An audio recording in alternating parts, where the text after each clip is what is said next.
사무엘하 11장. 이듬해 봄 왕들이 전쟁을 하러 나갈 때가 되자 다윗은 군사령관 요압에게 자기 부하들과 이스라엘의 모든 군대를 거느리고 출전하게 했다. 요압의 군대는 암몬 사람들을 무찌르고 그들의 도성 랍바를 포위했다. 그러나 이때 다윗은 예루살렘 왕궁에 남아 있었다. 어느 날 저녁 침대에서 일어난 다윗은 궁궐의 옥상 위를 걷고 있었다. 그러다가 한 여인이 목욕하는 모습을 옥상에서 내려다보게 되었다. 여인은 매우 아름다웠다. 다윗은 사람을 보내어 그 여인에 대해 알아보게 했다. 다녀온 신하가 말했다. 그 여인은 엘리암의 딸로 햇사람 우리아의 아내 밧세바입니다. 다윗은 사람을 보내어 밧세바를 궁궐로 불러들였다. 밧세바가 궁궐로 들어오자 다윗은 그녀와 잠자리를 같이 했다. 동침 후 그 여인은 부정한 몸을 깨끗이 씻은 다음에 자기 집으로 돌아갔다. 얼마 후에 밧세바는 자신이 임신한 것을 알고는 그 사실을 다윗에게 알렸다. 다윗은 요압에게 급히 전가를 보냈다. 햇사람 우리아를 내게로 보내시오. 그러자 요압이 우리아를 다윗에게 보냈다. 우리아가 오자 다윗은 요압과 군사들에 대한 안부를 묻고는 전쟁이 어떻게 돌아가는지 형편을 물었다. 그런 다음 다윗이 우리아에게 말했다. 그럼 이제 집으로 돌아가서 발을 씻고 편히 쉬도록 하시오. 우리아가 궁궐에서 나가자 다윗은 그에게 선물을 딸려 보냈다. 그러나 우리아는 집으로 가지 않고 궁궐 문간에서 신하들과 함께 잤다. 다음 날 다윗은 우리아가 집에 가지 않았다는 사실을 알았다. 그래서 다윗은 우리아를 불러 물었다. 그대는 오랫동안 집에서 떠나 있지 않았소? 그런데도 왜 집에 가지 않았던 거요? 우리아가 대답했다. 하나님의 궤는 물론이고 이스라엘과 유다 사람들이 모두 장막에서 지내고 있고 저의 상관이신 요압 장군님과 그분의 부하들도 들판에서 진을 치고 있습니다. 그런데 어떻게 제가 저의 집으로 가서 편히 먹고 마시면서 아내와 동침할 수 있겠습니까? 왕께 맹세하건대 저는 그와 같은 일을 하지 않을 것입니다. 그러자 다윗이 우리아에게 말했다. 그렇다면 오늘은 여기에서 하루 더 묵으시고 내일 전선으로 돌아가도록 하시오. 그리하여 우리아는 그날도 예루살렘에서 지냈다. 다윗은 그를 초대하여 함께 먹고 마셨다. 다윗은 그에게 술을 많이 먹였다. 하지만 그날 저녁에도 우리아는 자기 집으로 가지 않고 왕궁의 문간에서 신하들과 함께 잤다. 다음 날 아침 다윗은 요압에게 편지를 한 장 써서 우리아의 손에 들려보냈다. 그 편지에는 이렇게 쓰여 있었다. 우리아를 전투가 가장 치열한 전방으로 배치하시오. 그런 뒤 다른 군사들을 갑자기 후퇴시켜 그가 혼자서 싸우다가 전사하게 하시오. 요압은 성을 포위 공격하고 있는 중이어서 적의 저항이 가장 강력한 지점이 어디인지를 잘 알고 있었다. 요압은 우리아를 그런 곳에 배치했다. 성 안의 암몬 사람들이 나와서 요압에 대항하여 싸우자 다윗의 군사들 가운데 몇 명이 쓰러졌다. 그때 햇사람 우리아도 거기에서 전사했다. 요압은 전투 결과를 다윗에게 모두 보고했다. 그러면서 그는 전령에게 이렇게 일렀다. 이번에 전투 상황을 모두 왕께 보고하면 왕께서 화를 내시며 이렇게 물으실 것이다. 왜 그토록 무모하게 성 가까이에 접근했느냐? 적군이 성벽 위에서 활을 쏠 줄도 몰랐단 말이냐? 너희는 여룻베셋의 아들 아비멜렉이 데베스에서 어떻게 죽었는지 모른단 말이냐.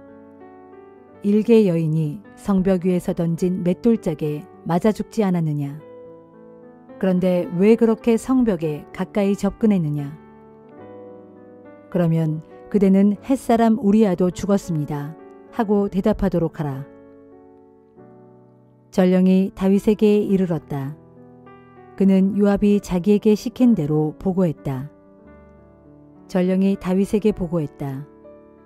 적진의 병력이 우리보다 우세하여 우리를 치려고 성 밖으로 나왔습니다.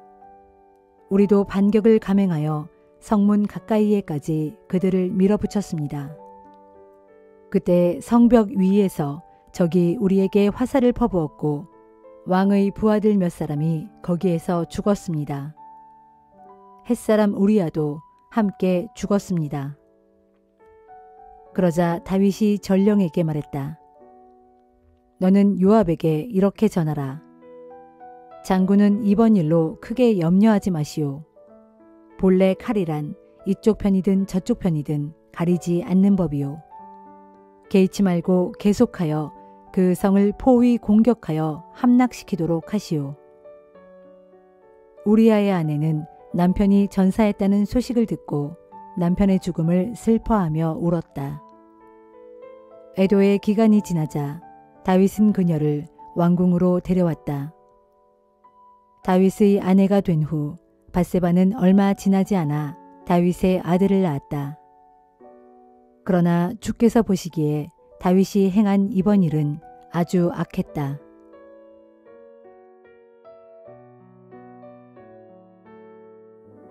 고린도 후서 4장. 그러므로 우리는 하나님의 자비하심에 힘입어 이 직분을 감당하고 있기 때문에 결코 낙심하지 않습니다. 우리는 은밀하고 수치스러운 방법으로 일을 하지 않았습니다. 우리는 사람을 속이지 않았고 하나님의 말씀을 왜곡시키지 않았습니다. 도리어 우리는 진실을 밝히 드러냄으로써 모든 사람의 양심에 걸림이 없도록 하나님 앞에 우리 자신을 맡기고 있습니다. 만일 우리의 복음이 가려져 있다면 그것은 멸망하는 사람들에게 가려져 있는 것입니다.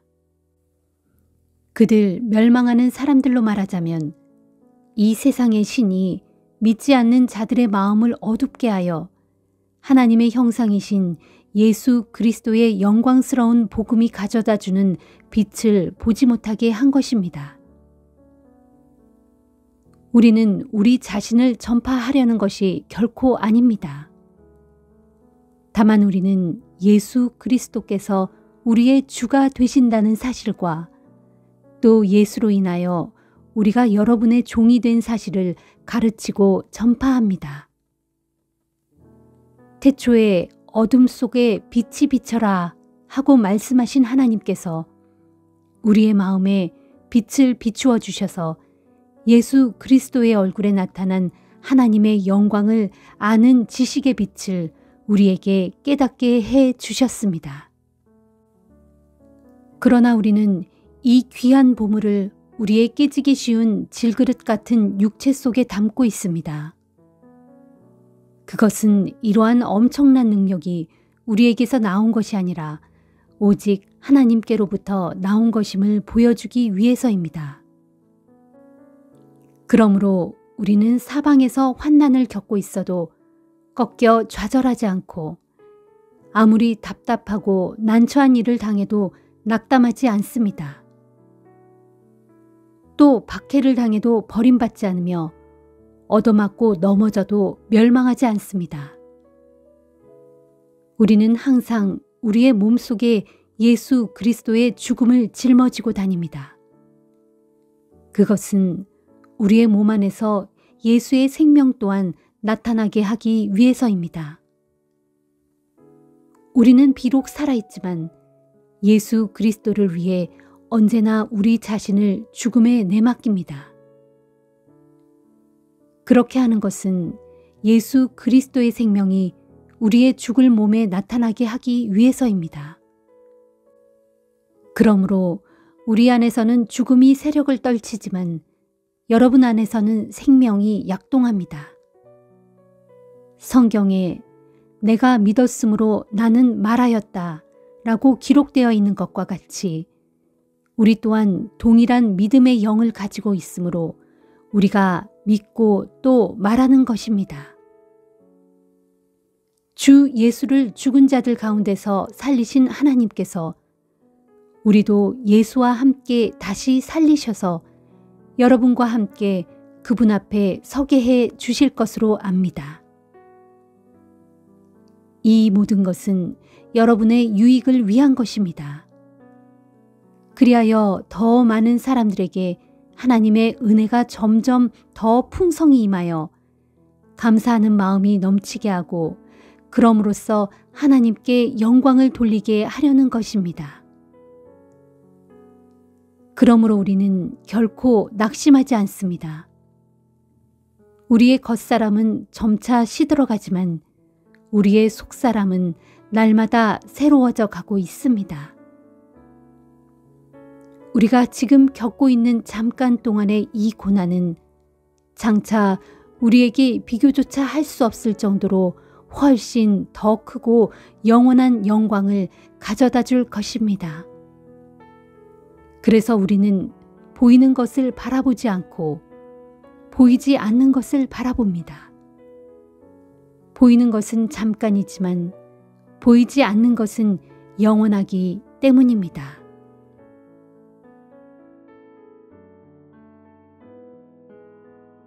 에스겔 18장. 주의 말씀이 내게 내렸다. 너희가 지금 이스라엘 땅에서 아버지가 신 포도를 먹었으므로 그 아들의 이가 시다라는 속담을 사용하고 있는데 이게 어찌 된 일이냐. 나 주가 말한다. 내가 나의 살아있음을 두고 맹세하건대 너희 가운데 어느 누구도 다시는 이스라엘 땅에서 이 같은 속담을 입에 담지 못할 것이다. 모든 영혼은 다 내게 속해 있다. 아비의 영혼이 내게 속해 있는 것처럼 아들의 영혼도 내게 똑같이 속해 있다. 그러므로 누구든지 죄를 짓는 그 영혼이 죽을 것이다. 가령 어떤 사람이 있는데 그가 의로워서 언제나 공법과 정의를 따라 살아간다고 하자. 즉 그 사람은 산 위에서 우상에게 바쳐진 제물을 먹지 않고 이스라엘 족속의 우상들에게 한눈을 팔지도 않으며 이웃의 아내를 범하여 욕보이지도 않고 월경 중에 있는 아내를 가까이 하지 않고 다른 사람들을 학대하지 않으며 빚을 진 가난한 자의 담보물을 돌려주고 누구에게서도 강제로 무엇을 빼앗지 않으며 굶주린 자에게 먹을 것을 나누어 주고 헐벗은 자에게 옷을 입혀주며 돈을 빌려줄 때 이자를 받지 않고 돈놀이를 해서 부당하게 이자를 취하지 않으며 악한 일에는 삼가서 손을 대지 않고 사람과 사람 사이에서 공정하게 판결하며 나의 율법을 성실히 따르고 나의 규례를 충실히 지켜서 정직하게 실천한다면 이런 사람이야말로 정녕 의로운 사람이므로 그는 반드시 살 것이다. 이는 나 주 하나님의 말이다. 또 가령 그 의로운 사람이 아들을 낳았다고 하자. 그런데 그 아들은 자기 아버지와 달리 이 모든 선한 일들을 하나도 행하지 아니하고 도리어 모든 악한 일들 가운데 하나를 행하여 폭력을 휘두르거나 사람을 죽여 피를 흘리거나 산 위에서 우상에게 바쳐진 제물을 먹거나 이웃의 아내를 범하여 욕보이거나 가난하고 불쌍한 자를 학대하거나 다른 사람의 물건을 강제로 빼앗거나 빚을 진 가난한 사람의 담보물을 돌려주지 않거나 우상에게 한눈을 팔거나 우상을 숭배하여 온갖 역겨운 짓을 행하거나 높은 이자를 받으려고 돈을 빌려주거나 혹은 돈놀이를 하여 부당한 이익을 추구하거나 한다면 그런 자가 과연 살 수 있겠느냐? 아니다. 그는 살지 못할 것이니 그가 이 모든 악하고 역겨운 짓을 행하였으므로 그 자는 반드시 죽을 것이고 자기가 저지른 죄에 대한 대가를 자기 스스로가 치러야 할 것이다. 또 가령 그 악한 자가 아들을 낳았다고 하자. 그런데 그 아들은 자기 아버지가 지은 모든 죄를 보고 두려워해서 자기 아버지가 행한 대로 하지 아니하여 산 위에서 우상에게 바쳐진 제물을 먹지 않고 이스라엘 족속의 모든 우상들에게 한눈을 팔지 않으며 이웃의 아내를 범하여 욕보이지 않고 사람을 학대하지 않으며 가난한 자에게 담보물을 요구하지 않고 남의 것을 강제로 빼앗지 않으며 굶주린 사람에게 먹을 것을 주고 헐벗은 사람에게 옷을 입혀주며 악한 일에는 삼가서 손을 대지 않고 가난한 자를 억누르지 않으며 이자를 받으려고 돈놀이를 하거나 돈을 빌려주고 과도한 이익을 취하지 않고 내 규례를 지키고 내 율법에 순종한다면 그는 의로운 사람이므로 절대로 자기 아버지의 죄 때문에 죽지 않겠고 그는 반드시 살 것이다. 그러나 그의 아버지는 아주 난폭하여 다른 사람의 물건을 강제로 빼앗고 자기 동족 가운데서 악한 일을 행하였으므로 그 자는 자기 죄악으로 말미암아 반드시 죽을 것이다. 그런데도 너희는 말하기를 아들이 어찌 아버지의 죄를 짊어지지 않을 수 있겠느냐 한다. 그렇지 않다. 비록 그 아버지가 악하고 불의해도 그 아들이 의로워서 공법과 정의를 행하고 또 나의 모든 율법을 잘 지켜 행하면 그는 반드시 살 것이다. 그렇다. 오직 죄를 지은 바로 그 영혼이 죽을 것이다. 그러므로 아들이 아버지의 죄악을 짊어지지 않을 것이고 아버지가 아들의 죄악을 짊어지지 않을 것이니 의인의 의로움도 그 의인에게로 돌아갈 것이고 악인의 악함도 그 악인에게로 돌아갈 것이다. 그러나 악인일지라도 그가 만일 자신이 저지른 모든 죄악에서 돌이키고 떠나서 내 모든 율법을 준수하고 공법과 정의를 실천한다면 그는 틀림없이 살 것이고 죽지 않을 것이다. 그러면 그가 저지른 온갖 죄악들이 더 이상 하나도 기억되는 일이 없을 것이니 그는 자신이 현재 행한 의로운 행위들로 말미암아 죽지 않고 살 것이다. 나 주가 분명히 말한다. 그가 아무리 악인이라 하더라도 악인이 자기의 악함 가운데서 죽어가는 것을 내가 어찌 조금인들 기뻐하겠느냐. 악인이 자신의 악한 길에서 돌이켜 떠남으로써 그가 죽지 않고 사는 것을 내가 어찌 기뻐하지 않겠느냐.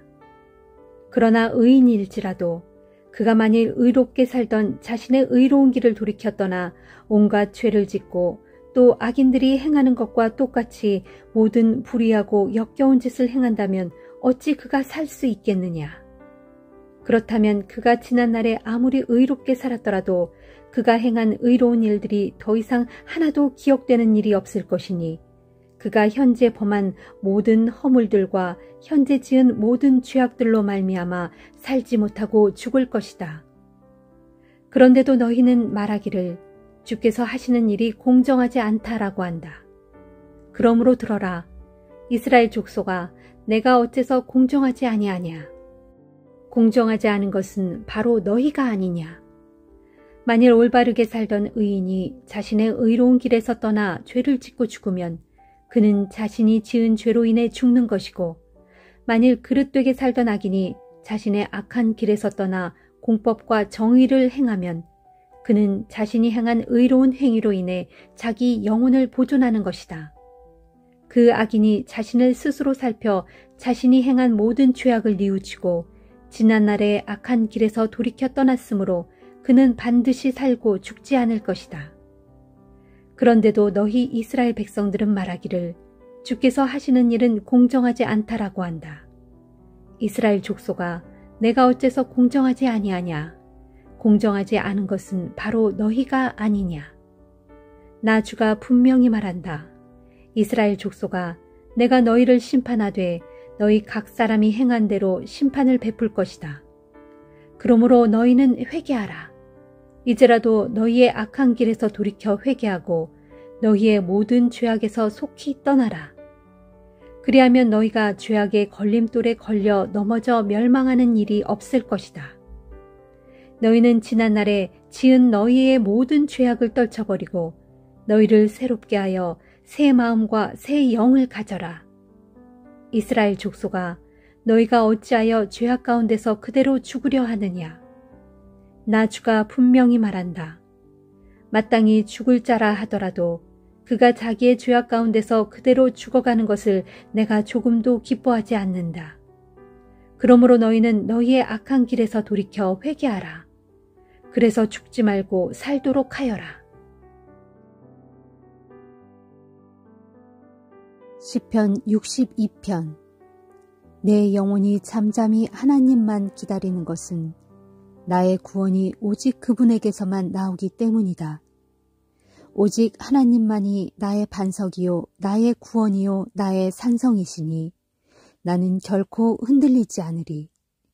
쓰러져가는 담 같고 허물어져가는 울타리 같은 사람을 쳐서 쓰러뜨리려고 그렇게 한다라니 너희가 언제까지 그리 하려느냐. 너희가 그를 그토록 높은 데서 떨어뜨릴 속셈이로구나. 너희가 거짓말을 즐겨하니 입으로는 그에게 복을 빌어주면서 마음속으로는 저주를 퍼붓는구나. 오 내 영혼아, 잠잠히 하나님만 바라라. 내 소망이 오직 그분에게서만 나오는구나. 오직 주님만이 나의 반석이시요 나의 구원이시며 나의 산성이시니 나는 결코 흔들리지 않으리. 나의 구원과 영광이 오직 하나님께 달려있으며 진실로 주님은 나의 든든한 바위이시며 견고한 피난처이시로다. 오 사람들아, 오직 하나님만이 우리의 피난처이시니 언제나 하나님만 의지하여라. 언제든지 그분께 너희 속마음을 다 털어놓아라. 사람이란 비천한 자도 한낱 입김에 불과하고 고귀한 자도 한낱 헛된 속임수에 불과하니 그들을 모두 저울에 달아본들 무슨 무게가 나가랴. 한낱 한숨보다도 더 가벼울 뿐인 것을. 그러므로 너희는 억압하는 힘을 믿지 말고 남의 것을 빼앗아 가지려는 탐욕을 품지 말라. 또한 너희 재산이 아무리 많이 늘어나도 거기에 조금도 마음을 두지 말라. 하나님께서 한 가지를 말씀하셨을 때 나는 두 가지를 배웠으니 그것은 곧 모든 권세는 하나님의 것이라는 것과 또한 하나님께서는 한결같은 사랑을 베푸신다는 것이었다. 오 주여, 주님께서는 정녕 각 사람이 행한 대로 갚아주시는 분입니다. 시편 63편. 오 하나님, 진실로 주님은 나의 하나님이시니 내가 주님을 애타게 찾습니다. 메마르고 거친 땅에서 목마른 사람이 물을 찾듯 내 영혼이 주님을 간절히 찾아 헤매고 내 육체가 주님을 애타게 찾아 헤매고 있습니다. 내가 성소에서 주님을 배웠고 주님의 권능과 영광을 우러러 보았습니다. 주님의 한결같은 사랑은 생명보다 더욱 소중한 것이기에 내 입술이 주께 영광을 돌립니다. 내가 살아있는 동안 이 목숨이 다하도록 주님을 찬양하고 내가 나의 두 손을 높이 들고 주님의 이름을 찬양하렵니다. 주로 인하여 진수성찬을 배불리 먹은 듯 내 영혼이 아주 충만하고 만족하니 내가 입술을 크게 열어 기쁨으로 주님을 찬양하렵니다. 내가 잠자리에 누워서도 주님만을 생각하고 밤을 꼬박 지새우면서도 주님만을 그리워합니다. 주님은 진정 나의 도움이시니 내가 주님의 날개 그늘 아래에서 즐거이 노래하렵니다. 내 영혼이 주님께 매달리니 주께서는 권능의 오른손으로 이 몸을 굳게 붙들어 주십니다. 그러므로 내 목숨을 노리는 자들은 다 멸망하여 모두가 땅 아래 깊은 곳으로 떨어질 것입니다. 그 자들은 칼날에 고꾸라져서 죽을 것이고 그들의 시체는 이리때에 밥이 되고 말 것입니다. 그러나 우리의 왕은 하나님 안에서 크게 기뻐할 것이고 또한 하나님 이름으로 맹세하는 자들도 기뻐하며 주를 찬양할 것입니다. 그리고 때가 되면 모든 거짓말하는 자들은 말문이 막혀 더 이상 입을 열지 못할 것입니다.